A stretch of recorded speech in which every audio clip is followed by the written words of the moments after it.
Hello, everyone. If you're watching on YouTube, this is a poetry reading I do live on Zoom with some friends of mine, and then I put it on my YouTube channel. If you like it, you can like and subscribe, as they always say. And so I will start on in. I usually start with a little body-mind centering, which I do by rubbing my hands till they get kind of warm. And I put them right over my eyes, where they fit nicely. Take some big breaths.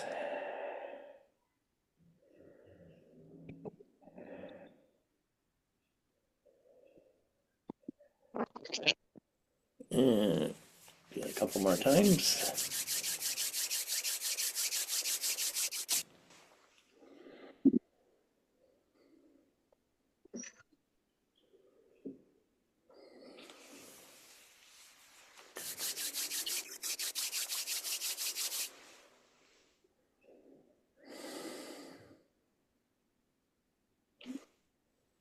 All right, we'll start in.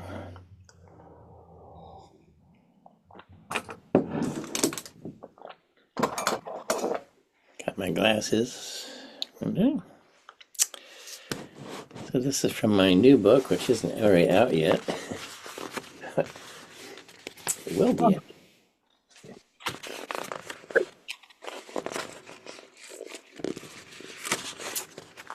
So I grew up on the side of a mountain out here in Marin County, California. The mountain is called Tamalpais, which is an Indian word, I believe, or a Native American word. So I spent a lot of my youth tramping around on Mount Tamalpais, and I like to write poems about it. I know Barbara likes Mount Tam too. So this one is in 6 parts, and it's called Mount Tamalpais. Number 1. The native people said she looked like a sleeping lady. I walked all over her in my youth. Now, 60 years later, she is still like a mother to me. Number 2. I'm walking the old course of the gravity train, gone now since 1930. It coasted down 8 miles only by gravity. You can see pictures, men in black suits, women wearing mink stoles and wide-brimmed hats. Number 3. Today, mountain bikers zoom downhill using the same gravity. My legs feel the gravity as each step is accepted by the ground. Number 4. The whoosh of a raven's wings goes by. I hear that peculiar honk of theirs, so resonant in the still air. Number 5. Sitting, looking out on the bay, San Francisco tiny in the distance, I'm pondering Israelis fighting Palestinians. Back in the day, I would have been thinking about Vietnam. The mountain stays the same, and so do people. Number 6. It's beautiful today, the vibrant green, scented sage and the high elevation, majestic redwoods in the steep valleys. What is time anyway? Wistfully, I think I'd like to be buried here, my bones resting on the side of the sleeping lady, daily welcoming the cooling Pacific fog, all existence falling into the gravity of the moment. I like that one. Yeah, that was a good one, John. Yeah, thanks. Okay. You probably hiked up there a bit too. A little, yeah. I'm just thinking about my bones and what'll happen to them.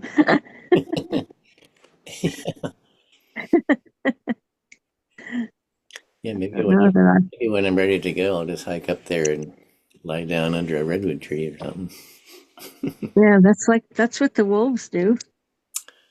Yeah, of course, something might eat me before I decomposed, but Well, that might be okay too, as long as you're gone.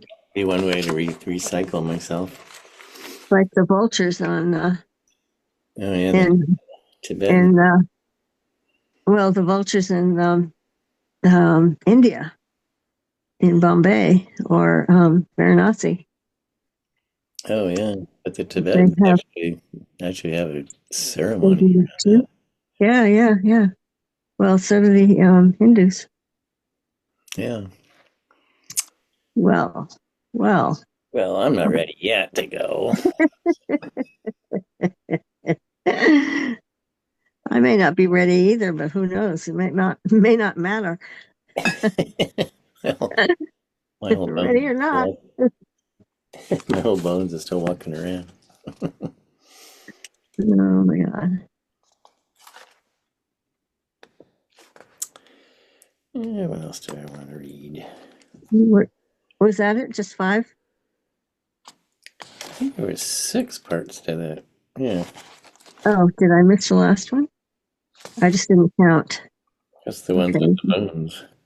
Oh, okay. That was 6, not 5. All right. I don't know how the raven got in there. It's not exactly in line with the other ones, but oh well. Anyway, let's see.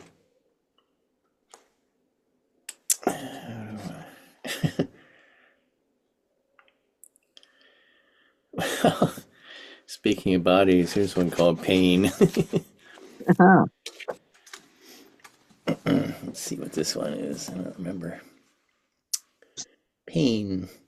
I awake with a familiar pain in my body.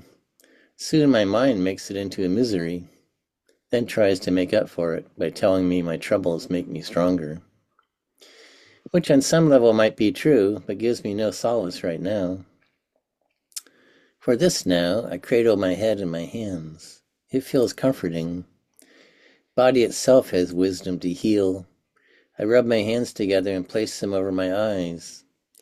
They slide down into prayer position. Now there is real help for me. The other day, someone was speaking of the 7 sorrows of Mary. The common depiction is of her being pierced by 7 swords.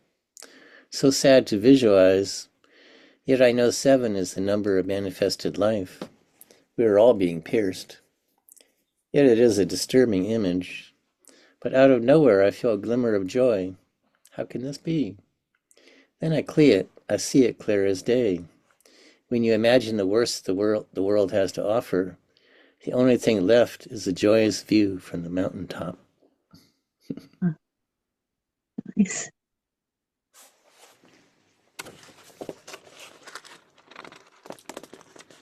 Did we lose Glenda? What's going on there?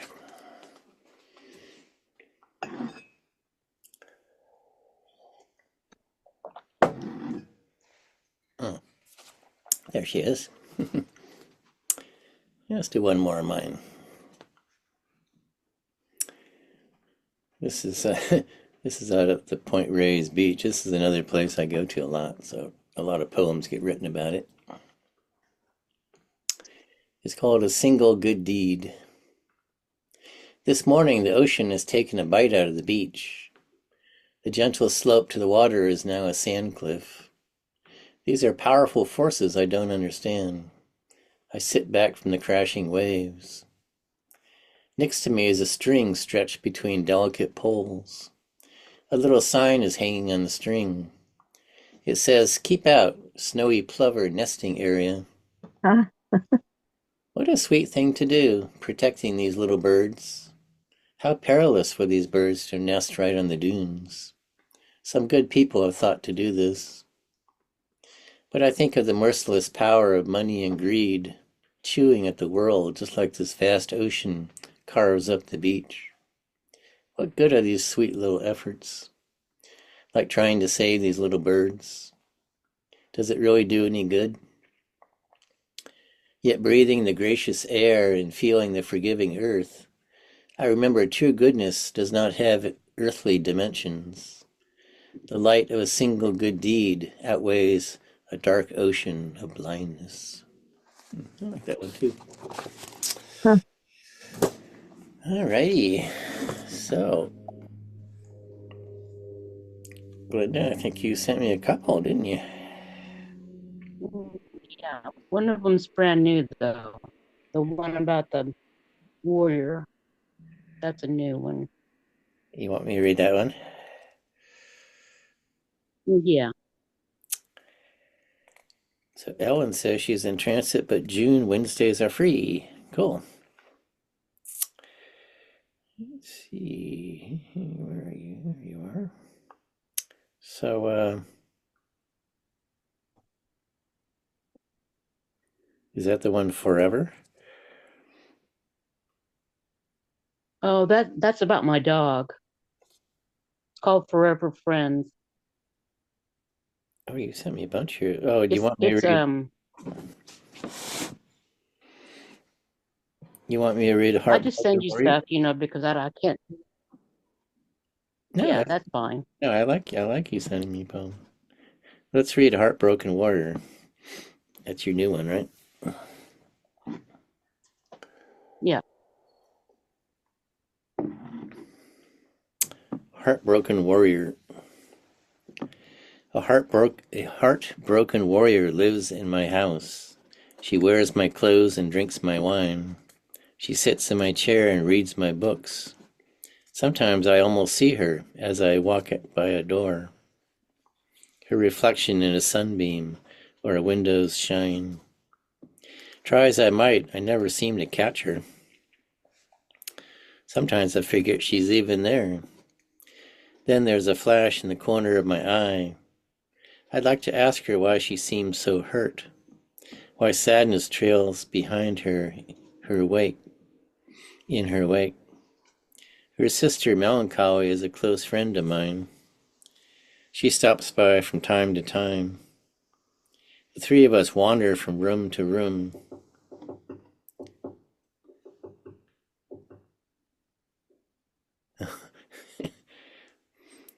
A bird.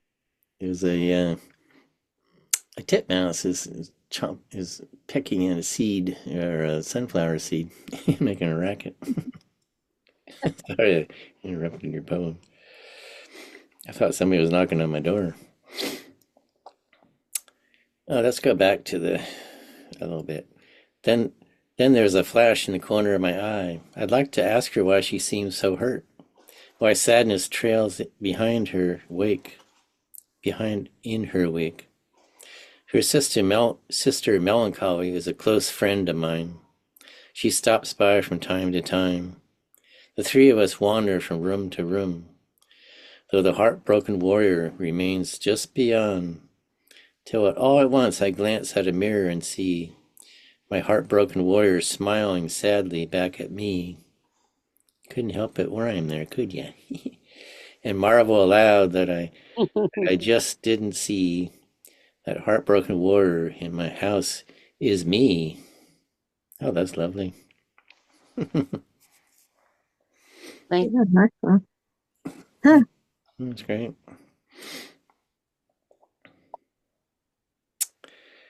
Should we save the other ones for another time, or do you want? if you want to, you could read a Forever Friend, the one about my dog. Okay, sure. Yeah, that's good. Forever friends. I took you on your last car ride, though that was never our intention, you and I. I rolled down my window and you sat on my thigh. The wind in your face still gave you such joy, blowing in your ears, bringing scents only you could smell. It was like old times when we both were young. The world's possibilities our only thought. And when he said there was no hope, I couldn't let you go. I asked for more days, but your pain was the reason I finally gave you what what I wanted to hold. They gave they gave you to me in a quiet black bag. I paid for your death with a credit card. I placed you in the seat next to me and slowly drove home.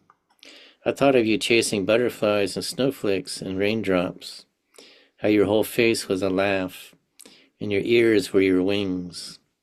I remembered you watching from the window for me, yet be right at the door when I was when I turned the knob. From the moment we met, as you scampered ahead of the rest, 91 of your years you gave to me.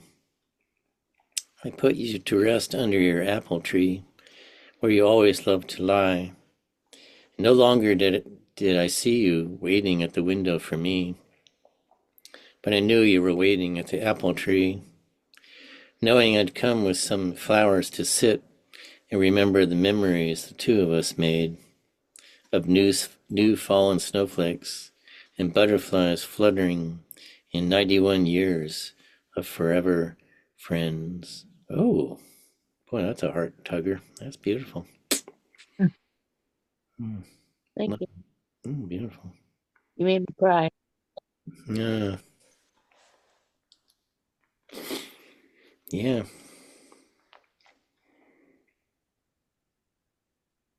Okay, cool.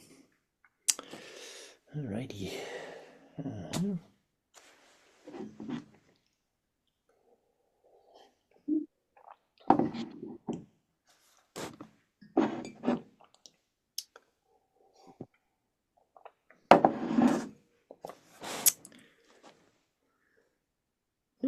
Well, I thought I'd read some people I never read.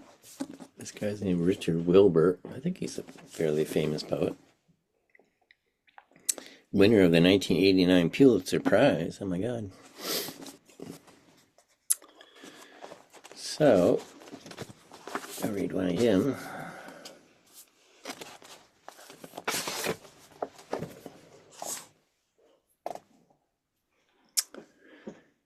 This is titled Time Flowering Among Rocks. It's Thyme. It's the flower, it's the herb time. This, if Japanese, would represent gray boulders walloped by rough seas, so that here or there the balked water tossed its froth straight into the air. Here, where things are what they are, it is time blooming, rocks, and nothing but, having nonetheless many small leaves implicit, a green countlessness. Crouching down, peering into perplexed recesses, you find a clearing, occupied by sun, where, along prone, rachitic branches one by one, pale stems arise squared in the manner of mentha, the oblong leaves paired. One branch in ending lifts a little and begets a straight ascending spike, whirled with fine blue or purple trumpets banked in the leaf axis. You are lost now in dense fact which one might have thought hidden from the sense, blinking at detail, peppery as is fragrance, lost to proper scale, as in motion of striped pins, a bathysphere forgets the ocean. It makes the craned head spin, unfathomed time, the world's a dream, Basho said. Not because that dream's a falsehood, but because it's truer than it seems.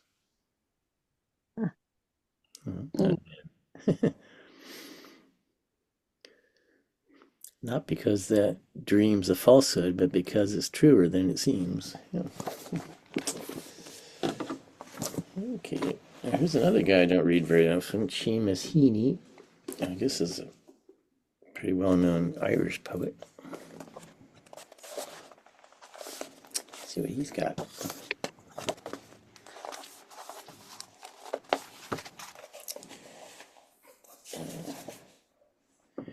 Oysters. Our shells clacked on the plates. My tongue was a filling estuary.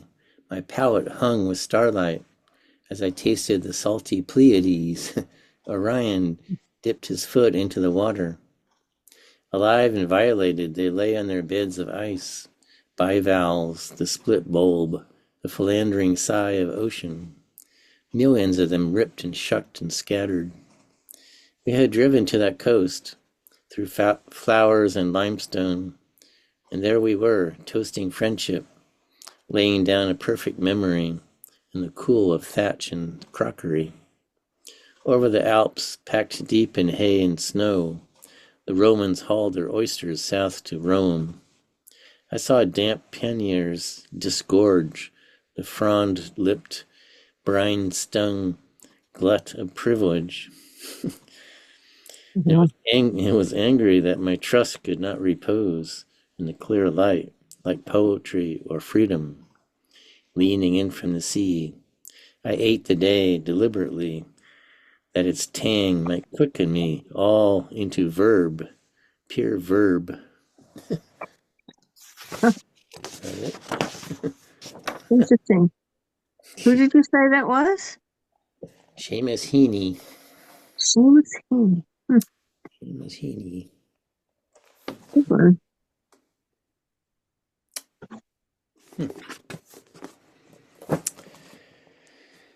Well, let's see. I got here.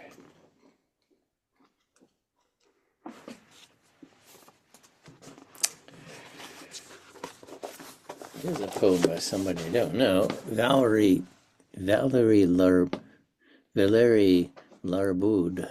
I think that's a guy. Valery, Valery. This is also in numbered. This is images. Number 1. One day in a popular quarter of Krakow, oh, that southern Russia where all the women with the white-shawled heads look so like Madonnas, I saw a young woman returning from the fountain, bearing Russian style, as Roman women did in the time of Ovid. 2 pails suspended from the ends of a wooden yoke balanced on neck and shoulders. And I saw a child in rags approach and speak to her. Then bending her body lovingly to the right, she moved so the pail of pure water touched the cobblestone, level with the lips of the child who had kneeled to drink. Number 2. One morning in Rotterdam, on Boomtjes Quai, maybe a quai is a river? I don't know. Quai. It was September 18, 1900, around 8 o'clock. I observed 2 young ladies on the way to work. Opposite one of these great iron bridges, they said farewell, their paths diverging. Tenderly they embraced, their trembling hands, wanting, but did not want, to part. Their mouths withdrew sadly and came together soon again, while they gazed fixedly into each other's eyes. They stood thus for a long moment side by side, straight and still amid the busy throng, while the tugboats rumbled on the river and the whistling trains maneuvered on the iron bridges. Number 3.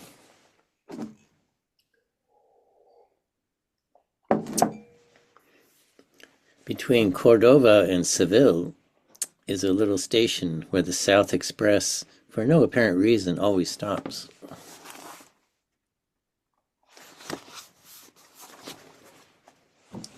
In vain the traveler looks for a village. Beyond the station, asleep under the eucalyptus, he sees but the Andalusian countryside, green and golden. But across the way, on the other side of the track, is a hut made of black boughs and clay, from which, at the sound of the rain, ragged children swarm forth. The eldest sister, leading them, comes forward on the platform, and smiling without uttering a word, dances for pennies. Her feet in the heavy dust look black.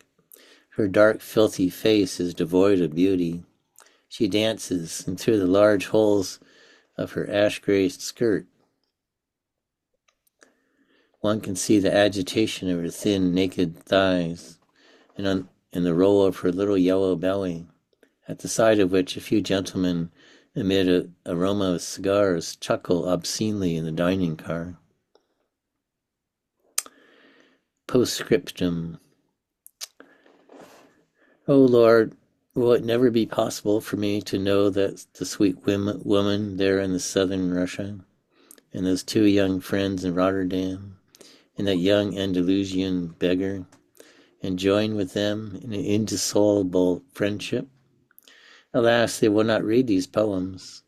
They will know neither my name nor the feeling in my heart, and yet they exist, they live now.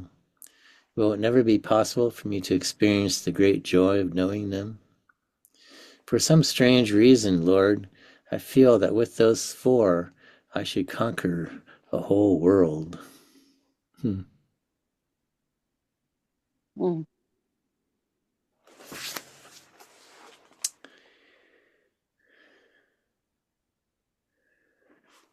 It's a great poem about moments when you see something that sort of affects you. And they don't know that they affected you. Yeah.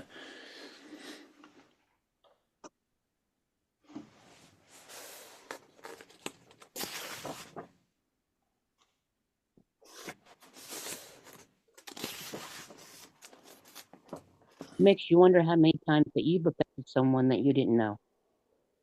What was that? I said it makes you wonder how many times you have affected someone and you didn't know that you affected them. Oh, yeah. Could be the other way around, too. Somebody's writing a poem about us. We don't know it. Yeah. Right.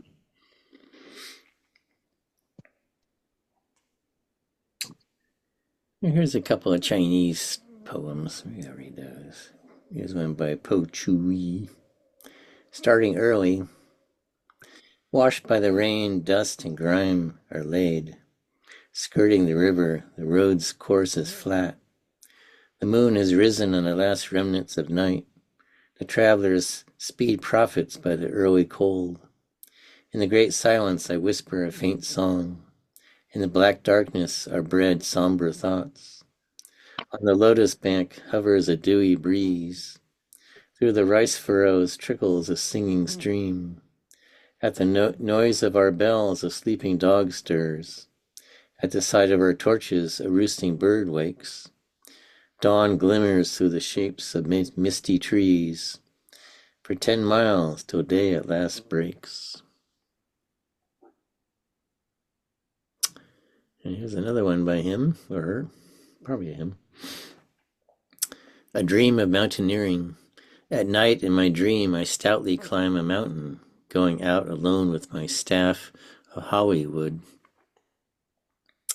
1,000 crags, 100 valleys. In my dream journey none were unexplored, and all the while my feet never grew tired.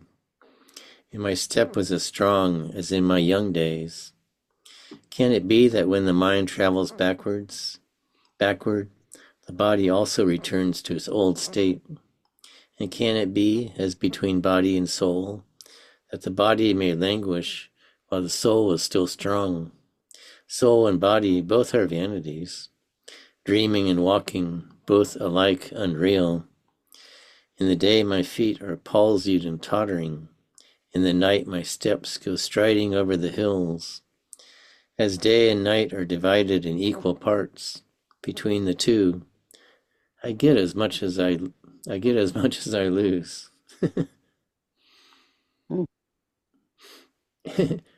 That's like when I go to dance class, and I feel like when I was young I could dance, like Nureyev. Then at my age, I feel myself sort of plodding around. But in my mind, I can still be that young person jumping around. Huh. Oh, that's a good poem. Maybe I'll write a poem about that. Well, we're getting kind of down towards the end here. I guess it's Mary time.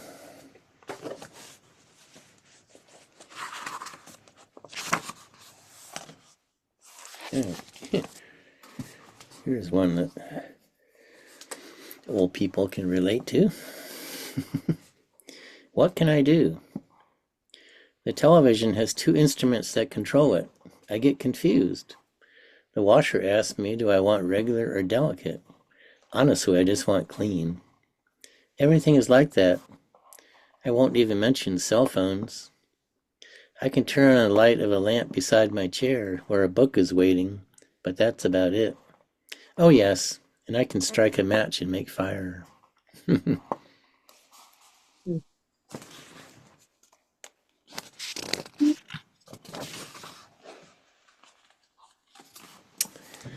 Here's one. She liked Rumi a lot, Mary did. This is titled Rumi for Coleman Barks. When Rumi went into a tavern I followed, I heard a lot of crazy talk and a lot of wise talk, but the roses wouldn't grow in my hair. When Rumi left the tavern I followed. I don't mean just to peek at such a famous fellow. Indeed, he was rather ridiculous with his long beard and his dusty feet. But I heard less of the crazy talk and a lot more of the wise talk, and I was hopeful enough to keep listening, until the day I found myself transformed into an entire garden of roses. Yeah.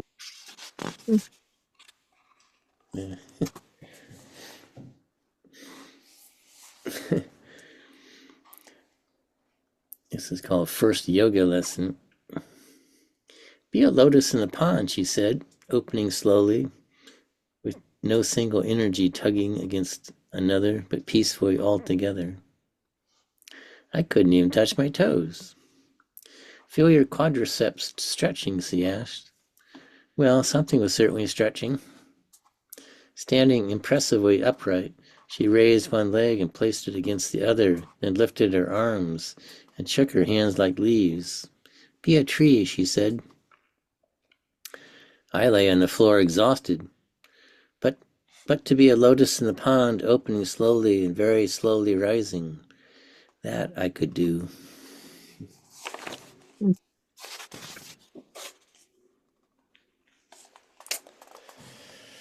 Yeah, maybe a last one from her.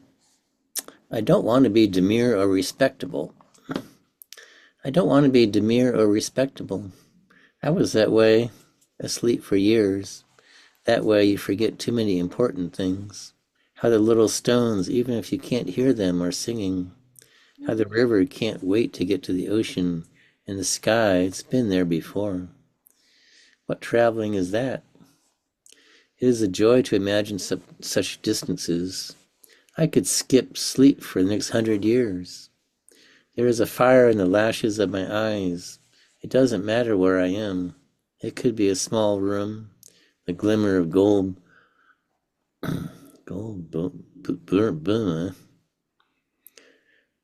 some German word, B-O-H-M-E,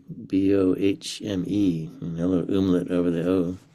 Saw on the kitchen pot was missing by everyone else in the house. Maybe the fire in my lashes is the reflection of that. Why do I have so many thoughts? They are driving me crazy. Why am I always going anywhere instead of somewhere? Listen to me or not, it hardly matters. I'm not trying to be wise. That would be foolish. I'm just chattering. All right, my lovely friends. It's time to end this and Thank you, John. bid adieu for a week.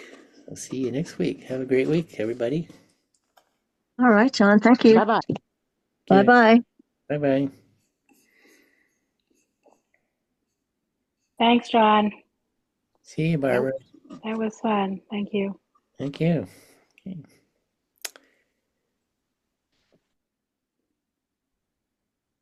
Okay.